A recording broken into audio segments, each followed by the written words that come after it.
The point में आपका स्वागत। सच से हैं बेखबर तो बने रहिए मेरे चैनल पर। समाजवादी पार्टी क्यों हार रही है और क्या मुस्लिम वोट अब नई सियासत लिख रहा है? अगर आप आज की राजनीति को ध्यान से देखें तो सवाल सिर्फ हार जीत का नहीं है। सवाल यह है कि वोट किसका है और फैसला कौन कर रहा है। दिमाग को शांत करके वीडियो को पूरा देखें और अगर वीडियो पसंद आए तो चैनल को लाइक, सब्सक्राइब और शेयर जरूर करें ताकि हमारा हौसला बढ़े। हम आपकी आवाज हैं लेकिन आपके समर्थन की जरूरत है। समाजवादी पार्टी जो कभी उत्तर प्रदेश की सबसे बड़ी पार्टी हुआ करती थी, आज लगभग हर चुनाव में सफाई देती नजर आ रही है। सवाल उठता है क्यों? पहला कारण साफ दिख रहा है। समाजवादी पार्टी का जो परंपरागत वोट था, यादव और पिछड़ा वर्ग, उसका एक बड़ा हिस्सा भारतीय जनता पार्टी की तरफ शिफ्ट हो चुका है।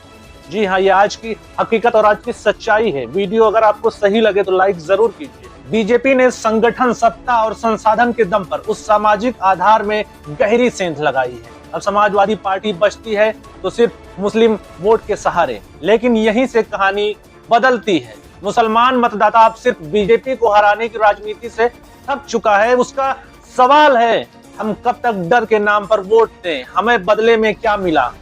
वीडियो अच्छा लग रहा है तो अपनी राय कमेंट बॉक्स में देते चलें। समाजवादी पार्टी हो या दूसरी तथाकथित सेकुलर पार्टियां, मुस्लिम समाज का आरोप है कि उन्हें चुनाव के समय सिर्फ दरी बिछाने के लिए याद किया जाता है। ना हिस्सेदारी, ना नेतृत्व, ना निर्णायक भूमिका। और जब बात लिंचिंग की हो, नागरिकता की हो या संविधान पर चोट की, तो खुलकर बोलने वाला अक्सर सिर्फ एक ही नाम होता है, असदुद्दीन ओवैसी। यही वजह है कि जब AIMIM सिर्फ एक पार्टी नहीं रह गई, वह एक दावेदारी बन गई है। बिहार के चुनाव हो या महाराष्ट्र के नगर निगम, मुस्लिम वोट का एक हिस्सा समाजवादी या कांग्रेस से निकलकर AIMIM की तरफ गया और ये कोई इत्तेफाक नहीं है दोस्तों।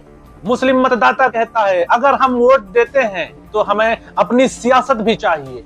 वह कहता है अगर सीट ना भी निकले तो वोट बैंक बनेगा और जब वोट बैंक बनता है तो मोल भाव होता है, समर्थन की शर्तें तय होती हैं, सरकारें मजबूर होती हैं। लोग उदाहरण देते हैं ओम प्रकाश राजभर और संजय निषाद का, जिन्होंने अपनी जातियों के वोटों से अपनी अलग राजनीति की ताकत बनाई और सत्ता में हिस्सेदारी ली। तो सवाल ये है, मुसलमान क्यों न वही रास्ता अपनाए? यही सोच आने वाले चुनाव में समाजवादी पार्टी के लिए सबसे बड़ी चुनौती बन सकती है। अगर मुस्लिम वोट का बड़ा हिस्सा AIMIM की तरफ शिफ्ट हो गया तो नुकसान सिर्फ सीटों का नहीं होगा, राजनीतिक भरोसे का होगा। और यही वजह है जहां अखिलेश यादव की राजनीति सबसे कठिन इम्तिहान में है।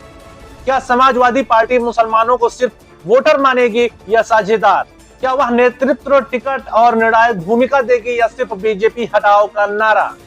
लोकतंत्र में वोट सिर्फ हराने का हथियार नहीं होता, वोट हक मांगने का भी ताकत देता है। और जब वोट हक मांगने लगे तो पुरानी राजनीति को बदलना ही पड़ता है।